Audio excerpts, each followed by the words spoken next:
Today, I'm announcing criminal charges against Mount Vernon Mayor Richard Thomas for a series of unscrupulous and illegal violations of the public trust.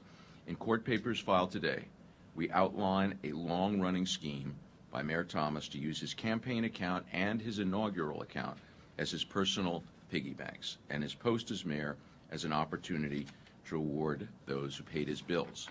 Today, we're charging Mayor Thomas with grand larceny in the third degree, a Class D felony, 2 counts of offering a false instrument for filing in the first degree, which is a Class E felony, and 2 counts of offering a false instrument for filing in the second degree, which is a Class A misdemeanor. We allege that Mayor Thomas's scheme began before he was elected back during his 2015 campaign. We allege that Thomas, who ran on a platform of cleaning up corruption in Mount Vernon, was in fact taking money directly from his campaign account to pay for personal expenses. As alleged in our complaint, he repeatedly used his campaign and inaugural accounts as slush funds to help pay off expensive cars, dinners, and even purchase a Chanel purse worth over $2,000.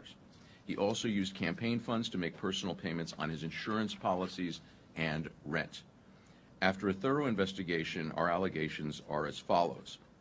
On October 2nd, 2015, a month before the election, Thomas made a $6,400 withdrawal from his Friends of Richard Thomas campaign account and deposited that money directly into his personal checking account. Bank records show that Thomas then used that money to pay off overdue car payments for his brand new Ford Explorer and a $40,000 Volkswagen. Records also show that he used that money to cover $2,050 in rent on his family's home and another $435 for insurance on his car, his wife's car, and the car of another relative. Keep in mind, this was all before Richard Thomas was even elected mayor. But as we allege, he did not stop when he became mayor. In fact, things got worse.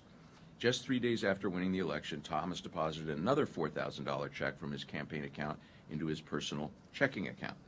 That $4,000 was spent on personal items and never reported to the New York State Board of Elections as required by law.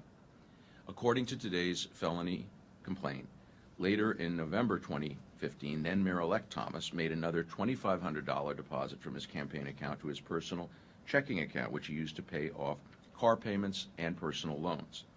Then, in late December 2015, just before he was finally sworn in as mayor, Thomas took his family on a vacation to Mexico. During that trip, he used his campaign committee's credit card to buy a $118 meal at JFK Airport and another $114 meal at a Bubba Gump shrimp restaurant at the airport in Mexico City. As alleged in our complaint, Mayor Thomas sought to disguise the actual location of these meals in filings with the Board of Elections. Rather than disclose that both meals were in airports, he instead listed the expenses as occurring in the Midtown corporate headquarters of one restaurant and at the Times Square location of Bubba Gump Shrimp, falsely asserting that the meal in Mexico was a, quote, volunteer appreciation event.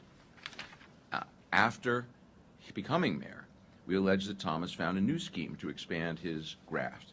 Mayor Thomas raised more than $180,000 in January 2016 for the Richard Thomas Inaugural Committee and quickly put it to use as a personal piggy bank. Over the course of 2016, we allege that Mayor Thomas used this account to pay off more than $44,000 on his personal American Express card, including the purchase of the $2,000 Chanel purse.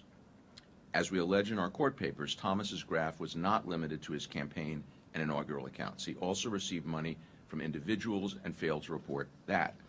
Just after his election, a local business owner paid off more than $5,000 on Mayor Thomas's personal American Express card. The same person had previously made payments totaling $2,800 to Thomas's Amex account in mid-September 2015. The new mayor then appointed that business owner to a high-ranking law enforcement position in city government, even though the man had no prior law enforcement experience. If he's convicted on everything, he faces a range of up to 2 to 6 years imprisonment. That's if he's convicted of everything.